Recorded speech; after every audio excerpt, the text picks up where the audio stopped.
Hello बच्चों, एक बार फिर से आप सभी का स्वागत है श्रृंखला एकेडमी में। और बच्चों, आज के इस लेक्चर में हम लोग पढ़ेंगे क्लास 10th मैथ का एक्सरसाइज 4.2 प्रश्नावली 4.2 को। आज हम इसमें क्या करने वाले हैं, हल करने वाले हैं। इससे पहले की एक्सरसाइज में हम लोगों ने 4.1 यानी इससे पहले के वीडियो में हम लोगों ने 4.1 को कंप्लीट किया था और आज हम 4.2 के प्रश्नों को हल करेंगे। 4.2 में है क्या, ये कह रहा है गुणनखंडों द्वारा द्विघात समीकरण का हल ज्ञात करना। यानी जो भी हमारे पास द्विघात समीकरण दिया होगा उसका हमको गुणनखंड निकालना होगा और गुणनखंड निकाल करके उसका मान यानी हल ज्ञात करना होगा। तो इस विधि में कैसे हम इसको लगाएंगे, इसको अभी हम सीखेंगे। इसमें जो 4.2 में पहला प्रश्न है, कह रहा गुणनखंड विधि से निम्न द्विघात समीकरणों के मूल ज्ञात कीजिए। एक्सरसाइज कौन सा है, एक्सरसाइज है 4.2। और 4.2 में जो हमको पढ़ना है वो पहला प्रश्न दे रखा है। पहले में भी पहला प्रश्न हमने पढ़ दिया। क्या है प्रश्न, गुणनखंड विधि से निम्न द्विघात समीकरणों के मूल ज्ञात कीजिए। अब पहला जो हम देखते हैं तो लिखा है x² - 3x - 10। ये दे रखा है x² - 3x - 10, ये इक्वल दे रहा है 0 और इसी का हमको क्या करना है, गुणनखंड निकालना है। अब आपको हम समझाते हैं कि गुणनखंड निकालेंगे कैसे। पहला क्या करना है कि आप लोग जब भी गुणनखंड करना हो तो जो हमारा x² है, ठीक है ना, इसका गुणांक और जो हमारा अचर पद उसको ले लीजिए। तो या आप क्या कर सकते हैं, x² यानी पूरे को ले सकते हैं पहला, ठीक है ना, और अंतिम इन दोनों को मल्टीप्लाई करवाइए तो आ जाएगा -10x²। आ गया -10x²। अब हमको क्या करना है, जो 3x है इसको हमको तोड़ना है। तोड़ने का मतलब है कि हमको कोई ऐसी दो संख्याएं लेनी है कि जिसका मल्टीप्लाई करने पर 5 2 10 यानी 10x² आ जाए, ठीक है ना, और क्या हो उसको जोड़ने या घटाने पर। चूंकि यहाँ पर क्या होगा, यदि यह माइनस में ये भी माइनस में, तो यहाँ पर हमको लेना पड़ेगा घटाने में। यानी बड़ी वाली संख्या किस में होगी, माइनस में होगी, और छोटी वाली संख्या किस में होगी, प्लस में होगी, तभी ये चीज़ आ सकती है। तो हम यहाँ पर जब 10x² का हम जब इसी 5x को तोड़ेंगे, 3x को तोड़ेंगे तो हो जाएगा -5x + 2x। अब देखिए अगर 5x में से 2x माइनस हुआ तो क्या आ जाएगा, -3x, और इन दोनों का मल्टीप्लाई करवाएंगे तो 5 2 10x²। बात समझ में आई कैसे तोड़ रहे हैं। तो यहीं पर आते हैं, लिखेंगे x² - 5x + 2x और -10 और यही इक्वल 0। अब यहाँ जब हल करने जाएंगे तो यहाँ से देखिए हम x ले सकते हैं कॉमन, तो बचेगा क्या, x - 5 और यहाँ +2 कॉमन ले लीजिए तो यहाँ बचेगा x - 5 और यही बराबर 0 के। अब यहाँ से देखिए x - 5 इन दोनों से कॉमन है तो x - 5 को क्या करेंगे, कॉमन ले लेंगे। x - 5 हो गया कॉमन तो बचेगा क्या, x + 2, ठीक है ना। ये दो हमारे पास अभी प्राप्त हुए हैं। तो अभी हम क्या लेंगे, पहले को लेते हैं x - 5 बराबर 0, इसके मूल हैं तो x बराबर कितना आ जाएगा, 5। और इसी तरह से यहाँ जब आएंगे तो हो जाएगा x + 2 बराबर 0, तो x बराबर कितना, -2, ठीक है। इस तरह से हम इसका मान निकाल लेंगे। दूसरा देखिए, इसी में दूसरा दे रखा है 2x² + x - 6, 2x² + x - 6 बराबर 0, यही सवाल है। चलिए इसको भी सॉल्व करते हैं। देखिए क्या करेंगे, 6 2 होता है 12, माने 6 दूना 12, और 6 दूना 12 जब होता है तो हम यहाँ पर क्या करना, बीच में x है, केवल ऐसी कोई संख्या लेनी है कि जिसका गुणा करवाने पर क्या आए, माइनस में आ जाए 12x² और उसको जोड़ने या घटाने पर। तो यहाँ पर हम क्या करेंगे, यहाँ पर घटाना ही पड़ेगा, ठीक है ना। क्या करना पड़ेगा, घटाना ही पड़ेगा। और अगर घटाना पड़ेगा तो हमको यहाँ प्लस में, जो बड़ी वाली संख्या होगी वो किस में लेनी होगी, प्लस में लेनी होगी, तभी ना ये प्लस आएगा। तब यहाँ क्या करेंगे, जब सॉल्व करने जाएंगे तो हो जाएगा 2x²। अब इसी को देखो 6 दूना 12 x² हो रहा है तो हम इसको कर सकते हैं 4x, माइनस कर दीजिए यहाँ पर, और यहाँ -3x, बस 4 में से 3 गया 1, और 4 और 3 मल्टीप्लाई कराएं आ गया 12x² माइनस में। अब देखिए यहाँ पर ये हो जाएगा 2x² + 4x -3x -6 बराबर 0।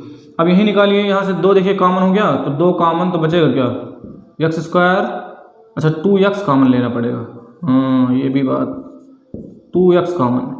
तो यहाँ क्या बचेगा, केवल बचेगा x, और यहाँ पर क्या बचेगा, माइनस में 2, यहाँ से क्या कॉमन लीजिएगा 3, तो यहाँ क्या बचेगा x, अच्छा यहाँ प्लस है, और यहाँ बचेगा प्लस में 2, और यही बराबर 0 के।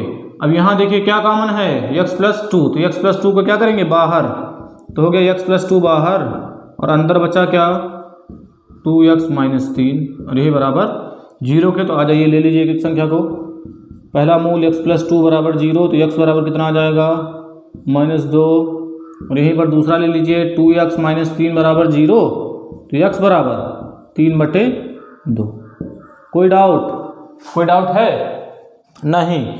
चलिए जल्दी से क्या करते हैं, इन 2 प्रश्नों को आप लोग नोट करिए, हम मिटाएं फिर इसको, उसके बाद आते हैं अगले प्रश्न पर।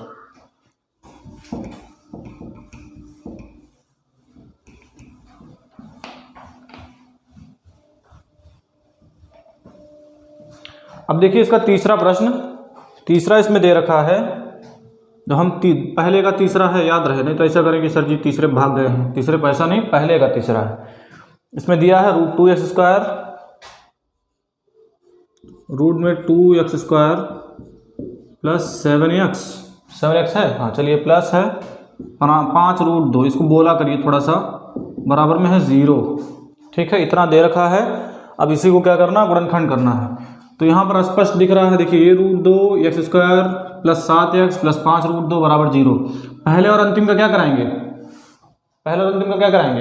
गुणा, और जब यही गुणा करवाएंगे तो ये 5, और ये देखिए √2 का √2 में गुणा होगा तो क्या आ जाएगा 2 आ जाएगा, तो यानी ये हो जाएगा 5 दूना 10, ठीक है ना, अरे तो बन गया 5 दूना 10 और 5 2 7। चलिए तो अब इसको समझाने की ज़रूरत नहीं पड़ेगी, इसको लिखते हैं, लिखेंगे 2x² प्लस इसको लिख देंगे 5x प्लस 2x प्लस 5√2 और बराबर में 0। कहीं कोई कन्फ्यूजन लग रहा हो, ज़रा भी डाउट हो, आप तुरंत उसको बोल सकते हैं। अब यहाँ देखिए, यहाँ पर आएंगे जब, तो यहाँ से क्या कॉमन है, अभी तो यहाँ से कुछ भी कॉमन नहीं लग रहा है ना, तो इसका देखिए यहाँ क्रम थोड़ा सही कर लेते हैं, ठीक है, √2x² दिया प्लस 7x प्लस 5√2, यहाँ से थोड़ा सा क्रम सही कर लेते हैं। तो ये √2x² प्लस 2x को कर लीजिए इधर, और उधर कर लीजिए 5x प्लस 5√2 बराबर 0। तो अब यहाँ से क्या कॉमन लेंगे, केवल √2 और x, तो यहाँ पर बचेगा x प्लस रूट में 2। अब यहाँ √2 कैसे बचा, देखिए √2 का √2 में जब मल्टीप्लाई करवाइएगा तो कितना आ जाएगा, केवल 2 आ जाएगा, और x का x रहेगा यहाँ पर, और यहाँ से प्लस क्या कॉमन ले सकते हैं, यहाँ से 5, तो यहाँ बचेगा क्या x प्लस √2, और यही बराबर में 0। अब देखिए इन दोनों में क्या कॉमन है, फिर वही चीज़ आ गई, x प्लस √2 कॉमन है, तो बचेगा क्या √2x प्लस 5 बराबर 0। अब यहीं से एक एक मूल ले लीजिए, तो x प्लस √2 बराबर 0, तो x बराबर माइनस का √2, और यहीं पर जब निकालेंगे तो ये √2x प्लस 5 बराबर 0, तो यहाँ पर √2x बराबर में -5, तो x बराबर क्या है, देखिए √2 इधर गुणे में, तो इधर आके बटे में, तो ये आ गया √2। सॉल्व हो गया, बहुत ही आसान है। चलिए अगला भी देखते हैं, इसका बहुत सारे प्रश्न है ना। अच्छा इसमें टोटल है 5, अगर हमको लगता है कि हम चौथा बता दें तो 5वां आप लोग लगा ले जाइएगा, लगा लेंगे ना। तो अभी देखिए जो हमारा चौथा प्रश्न दे रखा है 2x² माइनस x प्लस 1/8 बराबर में 0, इतना दे रखा है। अब यहाँ क्या करिए, पहले इसका कर लीजिए लासा ले लीजिए, तो लासा बिल्कुल सिंपल है, इसका लासा हो जाएगा 8 हो जाएगा ना, और यहाँ से 1 से 8 में भाग करेंगे तो 8 ही आना है, तो 8 का क्या करेंगे आप अंश में गुणा करवाएंगे, तो 8 दूना 16x², फिर 1 से 8 में भाग करिए 8 ही आएगा, 8 का क्या करेंगे अंश में गुणा, तो ये 8x, और प्लस 8 से जब 8 में भाग करेंगे तो 1 आएगा, और 1 का जब 1 में गुणा करवाएंगे तो 1 ही होना है, और ये बराबर 0। अब इसको क्या करिए 0 में भेज दीजिए, तो ये हो जाएगा 16x² माइनस 8x प्लस 1 बराबर 0। अब यहाँ पर हम देखते हैं कि जो हमको मान लाना है वो 16x² गुणे में होना चाहिए, और जोड़ने या घटाने पर हमारा आना चाहिए माइनस में 8x। ठीक है ना। तो हम ले लेंगे क्या, -4 और -4। देखिए -4 और -4 जब जुड़ते हैं, चूंकि दोनों माइनस में है, तो दोनों माइनस में है तो हम क्या करेंगे, इनको जब जोड़ने जाएंगे तो दोनों जोड़ेंगे तो, लेकिन चिन्ह किसका आएगा, माइनस का आएगा। तो ये हो जाएगा -8x, और -4 को जब -4 में गुणा करवाएंगे तो हो जाएगा प्लस में 16। बात समझ में आए कैसे तोड़े हैं। तो यहीं पर लिखेंगे इसको 16x² -4x -4x + 1 बराबर में 0। अब यहाँ से करिए कॉमन, 4 का x कॉमन हो गया तो यहाँ बचेगा केवल 4x और -1। यहाँ से देखिए क्या कॉमन है, यहाँ से कॉमन है -1। तो देखिए माइनस जब कॉमन कर लेंगे तो ये हो जाएगा प्लस, और ये हो जाएगा माइनस। अब इन दोनों में क्या कॉमन है, 4x -1 कॉमन है, कॉमन कर लिए, बचा क्या 4x -1। अब देखिए यही बराबर में 0, तो अब यही जब लगाएंगे तो हम हो जाएगा यहाँ पर 4x -1 बराबर 0। तो 4x बराबर क्या हो जाएगा 1, तो x बराबर, बोलिए x बराबर हो जाएगा 1/4। बहुत ही आसान है, यहाँ पर भी वही चीज़ आनी है, दोनों में सेम ही तो है, तो मान क्या आएगा वही आएगा, लेकिन लगा दे रहे हैं 1, तो x बराबर 1/4, और ये हो गया आंसर। अच्छा, अपनी तरह से हम आंसर नहीं लिखे हैं यहाँ पर भी लिख दे रहे हैं आंसर। ठीक है, बात समझ में आ रही है कैसे लगाएंगे, गुणनखंड करेंगे इसी तरह से कि पहले और अंतिम का क्या करिए आप मल्टीप्लाई करवा लीजिए। जो भी जैसे जो द्विघात समीकरण दिया गया है उनमें पहला यानी x² वाला जो मान है, और अंतिम में जो c कहते हैं, c यानी अचर पद जो दिया है उसको आप क्या कराएंगे, मल्टीप्लाई करवा लेंगे यानी गुणा करवा लेंगे।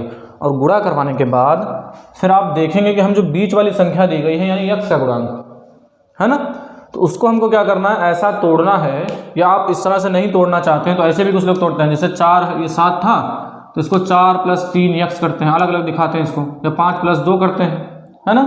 तो जिस तरह से भी मतलब लगाना चाहें, जैसे इसी को हम क्या करते यहीं पर लिखते 5 + 2 तो होता है x, तभी वही बात होती है, x का अंदर गुणा तो करवाना ही पड़ता, तो हमने थोड़ा सा इसको मिला दिया। ठीक है, चलिए इस प्रश्न को भी आप जल्दी से नोट कर लीजिए, इसके जो हल जो हमने किया है, और इसके बाद हम देखते हैं इबारती प्रश्न जिसमें दिए गए हैं।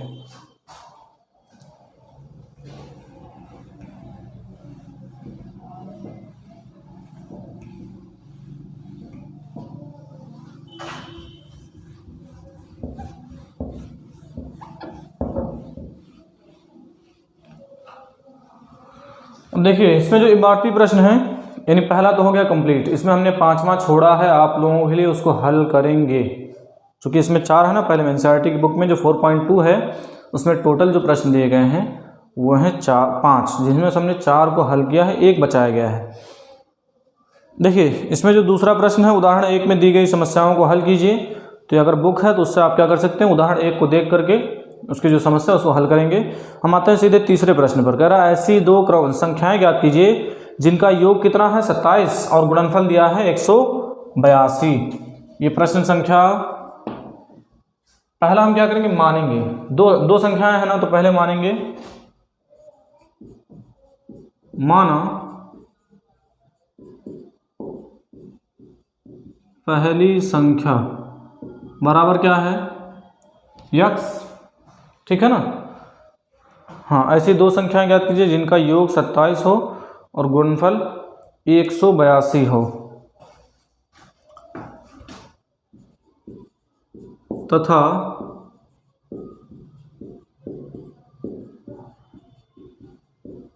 दूसरी संख्या बराबर हम मान लेते हैं क्या y। ठीक, पहला x दूसरा y।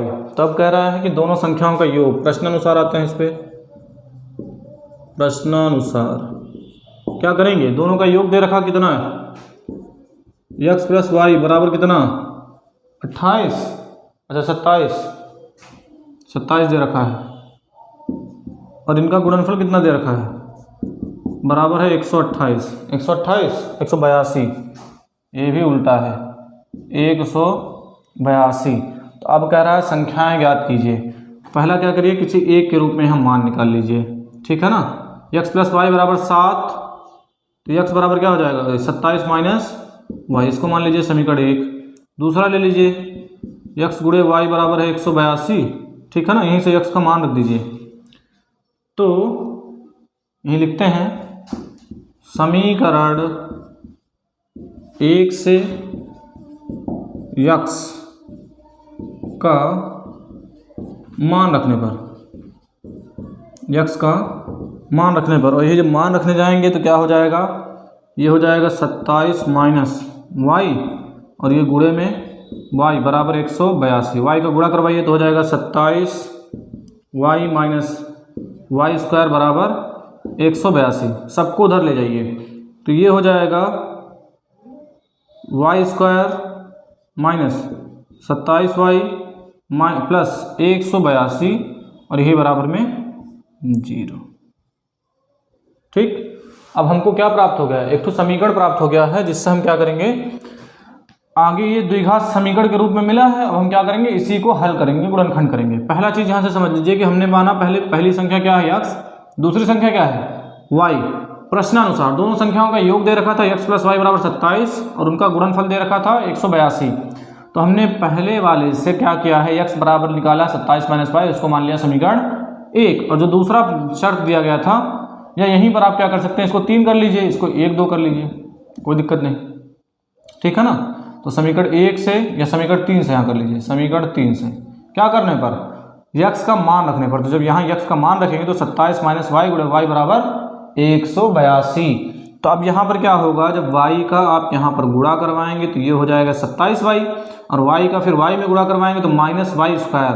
हमने इन दोनों को उठा के उधर कर दिया, 182 पहले से ही प्लस में ऑलरेडी उधर पड़ा हुआ है, ये वाई स्क्वायर इधर माइनस में है उधर जाके प्लस में, और इधर ये 27y प्लस में उधर जाके माइनस में। अब ये एक द्विघात समीकरण हमको प्राप्त हो गया है। अब आते हैं यहाँ पर लिखेंगे, समीकरण लिख लेते हैं वाई स्क्वायर माइनस 27 प्लस 182।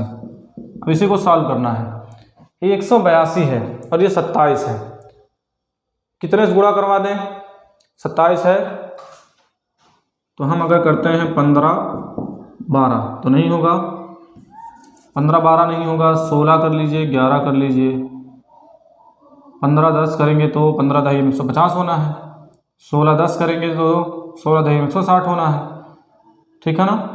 16 के रहिए हम, 11 छक 66 होगा, 82 लाना है तो 7 छक 42, बहुत ज़्यादा हो जाएगा। 12 करते हैं तो 12 भी ज़्यादा, कोई ऐसी संख्या लेनी पड़ेगी, 14 13 देखिए, तो 3 चौक 12 और 3 एकम 3 1 4, 1 चौक के 4 कर लिया और 1 एकम 1, देखिए आ गया 182, आ गया ना। तो अब हमको क्या करना है, यहाँ पर देखिए ऐसा किए हैं कि जिससे समझ में आए, माइनस 27 को हम क्या कर सकते हैं, लिख सकते हैं 14x माइनस 13x और प्लस में 182। गुणनखंड करना आप सीख गए हैं, आप इन सबको आना चाहिए। तो यहाँ से अच्छा ये x हो गया, क्या यहाँ चर के रूप में y है, चर के रूप में कौन है, y है, तो यहाँ x तो नहीं करेंगे, ठीक है ना। जैसे यहाँ देखिए ये y चर के रूप में है तो यहाँ y ही रहेगा चर के रूप में। अब इसको देखिए यहाँ y कॉमन, तो ये बचेगा y माइनस 14 और यहाँ से माइनस 13 कॉमन, तो यहाँ बचेगा y माइनस 14 बराबर 0। तो अब देखिए इन दोनों से क्या कॉमन है, y माइनस 14 कॉमन हो गया, बचेगा क्या, y माइनस 13। एक एक को लेते हैं, पहला y माइनस 14 बराबर 0, तो y बराबर 14 आ गया, ये पहला मान। इसी तरह से y माइनस 13 बराबर 0, तो y बराबर क्या हो जाएगा, 13 हो जाएगा, ठीक है। अब इसी को क्या करिए आप, y आ गया, हमको मिल गया है, y आ गया इतना। अब हमको निकालना क्या है, x निकालना है, ठीक है। क्या निकालना है, x निकालना है। और जब x यहाँ से हमको निकालना है तो हम क्या करेंगे, इसी में मान रखेंगे, ठीक है। तो अगर y 14, ठीक है ना, तो x कितना होगा 13, अगर y 14 तो x कितना 13, और अगर इसी तरह से क्या हुआ, y हो गया 13 तो x कितना होगा 14। यहीं से जब निकालने जाओगे, जैसे लिखा है x प्लस वाई बराबर 27, तो अगर 14 रखते हैं तो x बराबर हो जाएगा 27 माइनस वाई, तो y अच्छा यहाँ x है, y बराबर ये 27 और माइनस हम अगर 14 लेते हैं तो y यहाँ से, अच्छा x ये बार तो ये x बराबर हो जाएगा 13, ठीक है ना। और यहीं से जब निकालते हैं तो यहाँ अगर लेते हैं x प्लस वाई बराबर 27, ठीक है। तो अगर यहाँ से हम 13 लेते हैं तो ये x बराबर 27 माइनस में y, x बराबर 27 माइनस 13, तो अब की बराबर x बराबर आ जाएगा 14। तो दोनों ही हो सकते हैं, ठीक है ना। ये आ गया निकल करके मान इसका, ठीक है। क्या किया गया, पहले आप मान लीजिए, मान करके समीकरण निकालिए, एक द्विघात समीकरण बनेगा और उस द्विघात समीकरण को फिर क्या करना है आपको, गुणनखंड करके मान निकाल लेना है। गुणनखंड किया आपने और गुणनखंड करके देखिए हमने यहाँ पर y x और x, मान निकल गया एकदम स्पष्ट। अब हम क्या करते हैं, इसी पर लेते हैं आप लोगों से विदा। बकिया जो हमने पहले प्रश्न में एक क्वेश्चन छोड़ा उसको आप लोग लगा लीजिएगा, और बकिया जो आगे के प्रश्न हैं उनको हम अगले वीडियो में आप लोगों को बताएंगे। वीडियो आप लोगों को कैसे लगी है ये हमें ज़रूर बताइए। मिलते हैं आप लोगों से अगले लेक्चर में। धन्यवाद।